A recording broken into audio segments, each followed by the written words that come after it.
اللہ الرحمن الرحیم.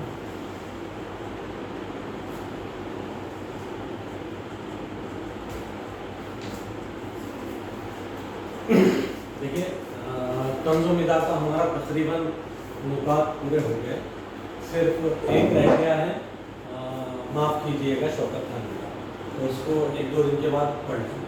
آج جو اپنا اسکل انہانسمنٹ کا پیپر تھا جس کے اندر کہانی نویسی تھا, ہے نا, کہانی نویسی, اس پرچے کے ہم نے جو ٹاپک آف ڈسکشن ہے جس کے اوپر ہم کو بحث کرنا ہے یا جس کا مطالعہ کرنا ہے وہ ساری ہم نے گفتگو اس سے پہلے لیکچر میں کی ہوئی ہے. اب ہم جو ایک ایک ٹاپک ہے اس کے آگے بڑھیں گے. جو پہلا ٹاپک تھا کہانی یا قصہ, تعریف, مفہوم. کہانی نویسی, نویسی بھی ہے, کہانی نویسی یا قصہ نویسی, تعریف, مفہوم.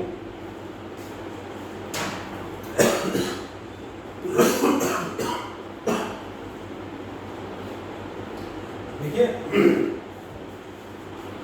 ہم نے تمہیدی گفتگو میں یا موضوع بحث نکات میں ہم نے جتنے سارے اس کے ٹاپکس تھے جو ہم کو ڈسکس کرنا ہے ان سارے ٹاپکس پہ مختصر کہانی کسے کہتے ہیں یا کہانی کے اجزاء ترکیبی کیا ہیں یا کہانی کے فنی لوازم کیا ہیں, ان پہ ہم نے سراسری ایک مرتبہ ڈسکس ہوئی ہے ہماری. اب ہم پوائنٹ بائی پوائنٹ اس کی پوری تفصیل ڈسکس کر کے آگے بڑھیں گے. دیکھیے کہانی نویسی یا قصہ نویسی, کہانی گوئی یا قصہ گوئی, ایک بنیادی فرق ہے. کہانی نویسی یعنی کیا, پھر ہم تعریف کر کے اس کی طرف جائیں گے. کہانی نویسی یعنی کیا, کسے کہیں گے کہانی نویسی؟ نویس لکھنا, بہت اچھے. پہلے نویس جو لفظ ہیں, نویس کہتے ہیں نقش اتارنے والے کو, لکھنے والے کو, تحریر کرنے والے کو. نویسی لکھنے والا, لکھنے کا طریقہ. تو اب کہانی نویسی یعنی کہانی لکھنے کا طریقہ, قصہ نویسی یعنی قصہ لکھنے کا طریقہ. بنیاد یہاں پر کیا ہے؟ لکھنا. لکھنا کسے کہتے ہیں؟ لفظوں کو ورق پر اتارنا, یہ کیا کہلاتا ہے؟ لکھنا. کیا لفظ جب ورق پر آ جائے تو جس وقت ورق پر آتے ہیں اسے کیا کہتے ہیں؟ لکھنا کہتے ہیں. تو کہانی نویسی یعنی کہانی لکھنا یا قصہ لکھنا. اور کہانی گوئی یا قصہ گوئی, کہانی کہنا یا قصہ کہنا. گو بات کرنا, کہنا, کہانی کہنا یا قصہ کہنا. اب باضابطہ طور پر یہ بات تو ہے, کہانی کسے کہتے ہیں؟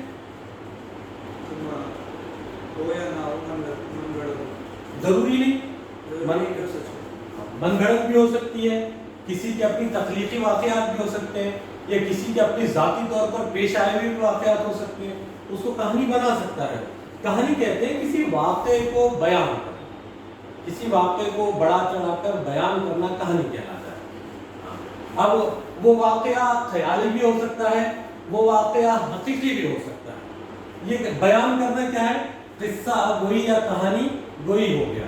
اور کسی واقعے کو یا کسی حادثے کو یا کسی خوشگوار لمحے کو انشاء پردازی سے بروئے کار لاتے ہوئے تحریر کرنا, یہ کہانی نویسی یا قصہ نویسی کہلاتا ہے. دیکھیے اگر ہم اس کی باضابطہ تعریف دیکھیں کہ کہانی نویسی یا قصہ نویسی کیسے کہتے ہیں, تو ہم نے یہ دیکھا ہے کہ کہانی اور قصوں کا تعلق ہماری بنیادوں سے جڑا ہوا ہے. جیسے اگر ہم یہ کہہ دیں کہ حضرت آدم علیہ السلام سے لے کر آج تک یا پہلے انسان سے لے کر آج تک آدمی کا تعلق کہانی سے جڑا ہوا ہے, یا آدمی اور کہانی یہ چولی دامن کا ساتھ ہے, ساتھ ساتھ چلتے ہیں. یعنی جہاں پر انسان ہوں گے وہاں پر کہانی خود بخود جنم لے گی. جہاں پر انسان ہوں گے وہاں پر, جیسے ہمارے عقیدے کا حصہ ہے کہ حضرت زمین پر سب سے پہلے آنے والے انسان حضرت آدم ہے, لیکن کسی لوگوں کا یہ عقیدے کا حصہ نہیں ہے. کچھ لوگوں نے, سائنس نے تو یہ کہا, ڈارون تو یہ کہتا ہے کہ بندر تھا, بندر سے انسان بنا, امیبا سے پروگریس ہوتے ہوتے بندر بنا اور بندر سے انسان بنا, یہ سائنس کہتا ہے. یا کچھ لوگ اور بھی قصے انسان کی زمین پہ وجود کے اور بھی قصے بیان کرتے ہیں. جو ہمارے عقیدے کا حصہ ہے، کسی کے پاس قصہ ہے، کسی کے پاس قصہ ہے وہ ہمارے عقیدے کا حصہ ہے. تو یہ جو چیزیں، یہ فرق ہے کہ عقائد سے بعد اگر ہٹ جائیں ان چیزوں سے، عقیدوں سے وہ، تو ہم کو یہ بات معلوم ہوتی ہے کہ حضرت آدم زمین پر آئے تھے.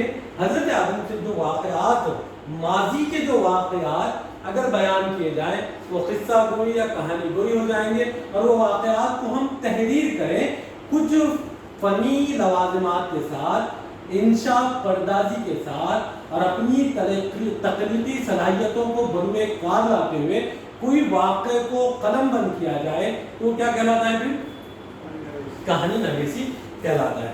دیکھیے اور ہم یہ بھی سمجھنے ہمارے بات ہے کہ انسان کا اور کہانی کا شروع دن سے تعلق ہے.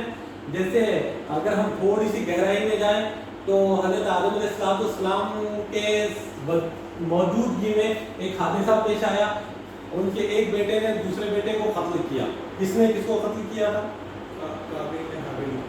قابل نے حابل کو، یعنی قابل قاتل تھا، قابل قاتل، حابل کا قتل کیا. اب یہ کتابوں میں تحریر کردہ واقعہ ہے، اور بہت سارے لوگوں نے بہت دلچسپ انداز میں بڑا چڑھا کر بہت ساری چیزیں لگا کر یا پھر مکہ ماحول کی عکاسی کرتے ہوئے، واقعات کی عکاسی کرتے ہوئے بہت دلچسپ انداز میں اس کو پیش کیا. تو کہانی کا بنیادی جز دلچسپی ہوتا ہے. کیا ہوتا ہے؟ دلچسپی. یعنی کہانی وہ فن ہے جب کوئی کہانی نویس یا کہانی گو جب کہانی شروع کرتا ہے تو قاری اور سامع، قاری کہتے ہیں پڑھنے والے کو، سامع کہتے ہیں سننے والے کو. جب کہانی گو یا قصہ گو کہانی سناتا ہے تو سامع کہانی سنتا ہے. جب کوئی کہانی نویس یا قصہ نویس قصہ یا کہانی تحریر کرتا ہے تو قاری اس کو پڑھتا ہے، قاری اس کو پڑھتا ہے. تو سننے والے اور پڑھنے والے میں جو بنیادی چیز ہے وہ دلچسپی ہے. سننے والا اس لیے سنتا ہے کہ اس کی اس قصے میں دلچسپی ہے اور وہ جاننا چاہتا ہے کہ جب کہانی کی ابتدا ہوگی تو آگے کیا ہوا، آگے کیا ہوا، آگے کیا ہوا، اور اختتام کیا ہوگا. تو جب دلچسپی ہوتی ہے تو سننے والا اور لکھنے والا کچھ اس انداز میں کہانی کو سناتا ہے کہ جو سامنے بیٹھے ہوئے، سننے والے سامنے بیٹھے ہوئے، وہ بالکل مبہوت ہو کر اس کو سنتے ہیں کہ اب اگلی بات کیا ہوگی، اب اگلا کیا ہوگا، اب اگلا قدم کیا ہوگا، اور اختتام کیا ہوگا. اور جب کوئی کہانی نویس کہانی لکھتا ہے تو کہانی لکھنے میں اور پڑھنے والا جب اس کی لکھی ہوئی کہانی پڑھتا ہے تو ہر لائن کے بعد اس کا تجسس بڑھتا جاتا ہے، اس کی دلچسپی بڑھتی ہے کہ اب آگے کیا ہوگا، اب آگے کیا ہوگا، اور آخر میں اس کا اختتام کیا ہوگا. اگر بہت سارے دیکھیے آپ نے فلمیں دیکھی ہوگی، فلموں کے اندر ایک ہیرو ہوتا ہے، ایک ویلن ہوتا ہے. ہیرو اور ویلن کی کشمکش بتاتی ہے اور آخر میں ہیرو کو جیتا ہوا بتاتا ہے. اگر ہیرو کو وہاں پر ہارا ہوا بتایا اور ویلن کو جیتا ہوا بتایا تو پوری قاری کی دلچسپی ختم ہو جاتی ہے. قاصر کی دیکھنے والے کی، ناظر کی دلچسپی. ایک فلم کب دیکھتا ہے آدمی؟ کہ جب فلم چلتی ہے. فلم کیا ہوتی ہے؟ ایک تحریری کہانی کو پردے پہ پیش کرنا فلم ہے نا. فلم پہلے کوئی نہ کوئی کہانی ہوتی ہے.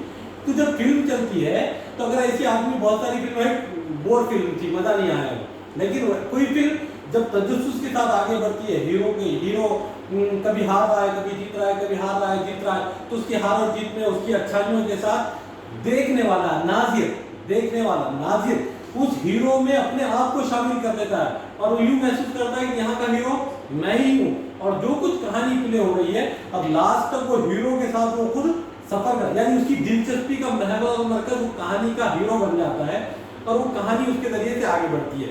تو بنیادی چیز دلچسپی ہوتی ہے اور قاری اور سامع تسلسل کے ساتھ اس کہانی کے ساتھ چلتا ہے.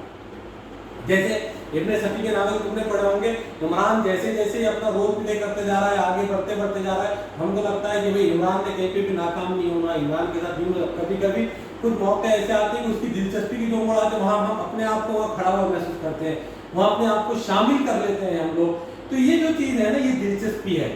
اور کمال لکھنے کا قاری نویس، کہانی نویس یا کہانی گو، قصہ نویس یا قصہ گو کا کمال یہ ہے کہ وہ اپنے ناظر، اپنے سامع یا اپنے قاری، اپنے پڑھنے والے، اپنے سننے والے یا اپنے دیکھنے والے کو مکمل طور پر اپنی طرف جذب کر لے مکمل طور پر اپنے اندر کیا کرے اس کو شامل کر لے تو وہ سب سے اچھا کہانی نویس کہلاتا ہے۔ تو بنیادی چیز دلچسپی ہے، تجسس ہے اور اختتام کا انتظار ہے، یہ کہانی کے ہیں۔ دیکھیے اگر کہانی کی تعریف بیان کی جائے تو کیسے کی جا سکتی ہے، تو دیکھیں لکھا ہے کہانی کا مطلب، لکھ لو، کہانی کا مطلب ہے، کہانی کا مطلب ہے، کہانی کا مطلب ہے کسی واقعے، حکایت، کسی واقعے، حکایت یا قصے سے یا قصے کو دلچسپ انداز میں،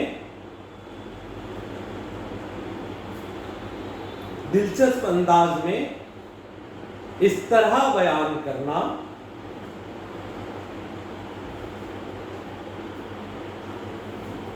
کہ پڑھنے والا اس سے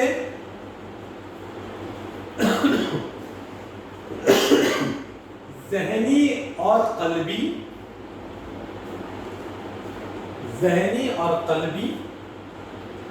دلی تعلق، ذہنی اور قلبی تعلق محسوس کریں، تعلق محسوس کریں اور اس کا انجام یا نتیجہ معلوم کرنے کے لیے ایک ہی نشست میں پڑھ ڈالیں، ایک ہی نشست میں پڑھ ڈالیں۔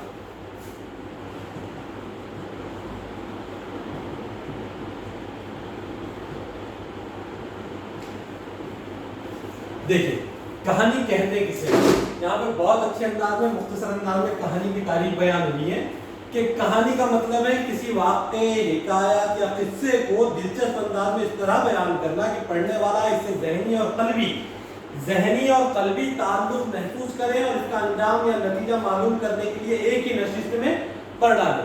دیکھیں ہم جب چھوٹے تھے تو ہماری دادی نانی جو بھی ہمارے گھر کے بڑے تھے یا پھر ہم دوست احباب یا ہماری بہنیں بڑی تھی وہ ہم کو سناتے تھے، بہت دنوں کی بات ہے۔ شروعات کیسے کرتے تھے؟ بہت دنوں، ایک جنگل میں ایک راجا رہتا تھا، ایسا کوشچن مارک آگے کھڑے کر دیتے تھے سامنے کہ اب ہماری دلچسپی جنگل اور راجا، وہاں کیا کرتا ہوں گا یہ، یعنی ہر لائن کے بعد تجسس اور دلچسپی پیدا کرنا، یہ کہانی کا بنیادی جز ہے۔ اگر کسی میں دلچسپی نہ ہو تو وہ کہانی کہلائے گی، کوئی اس کی طرف متوجہ نہ ہو تو وہ کہانی کہلائے گی۔ اور خاص بات یہ بھی تھی کہ جب کہانی کہی جاتی تھی بہت سارے لوگ اکثر، جیسے ہم نے اس سے پہلے سنایا تھا کہ داستان الف لیلا کیسے وجود میں آئی اور اس کے اندر کتنی ساری کہانیاں ہیں۔ الف کہتے ہیں 1000 کو، لیلا کہتے ہیں رات کو، یعنی 1000 راتوں کی کہانیاں، یعنی 1000 رات میں سنائی گئی پے در پے ایک کے بعد جو کہانیاں تھی، یہ کہانیاں جب وجود میں آئی تو یہ کہانیاں کیا کہلائی؟ ایک داستان بنی، مکمل ایک کے پیچھے کہانی ہو تو یہ کیا کہلائی؟ داستان کہلائی۔ ہم جب دیکھتے ہیں کہ ان کہانیوں میں کہ آدمی ایک کہانی ختم ہوئی نہیں کہ دوسری کہانی شروع کر رہا ہے اور سامع اور قاری کا تجسس بڑھتا جا رہا ہے کہ بھئی اب اس کہانی میں کیا ہوگا، اب اس کا آپ نے سندباد جہازی کے قصے سنے ہیں، اس کے 7 چیزوں کی تلاش کا، یہ ساری ایک مووی بھی بنی، حاتم طائی کی مووی بھی بنی تھی کہ وہ 7 سوال اس کو دیے جاتے ہیں، وہ 7 سوالوں کے جوابات کی تلاش میں چلتا ہے، ایک سوال کے ساتھ پوری ایک کہانی جڑی ہوئی ہے۔ تو اس کے اندر کیا تھا کہ جو مووی تھی، دیکھنے والا جو ناظر تھا وہ تجسس میں رہتا تھا کہ بھئی ایک سوال حل ہوا، دوسرے کو کیا تکلیف ہے، پھر دوسرا، پھر تیسرے میں کیا ہے، پھر چوتھے میں کیا ہے، 7 سوال کس طریقے سے وہ حل کرتا ہے، 7 سوالات کی جوابات کیسے تلاش کرتا ہے، یہ ناظر، اور اگر وہ اسی کو پڑھنے والا ہو تو قاری اور اس کو سننے والا ہو تو وہ سامع، ایک مستقل لنک ٹو لنک دلچسپی ایک سلسلے سے دوسرے سلسلے میں اس سے جڑا رہتا ہے۔ یعنی بنیادی بات یہ ہے کہ دلچسپی برقرار رہے اور سامع قاری ایک ہی نشست میں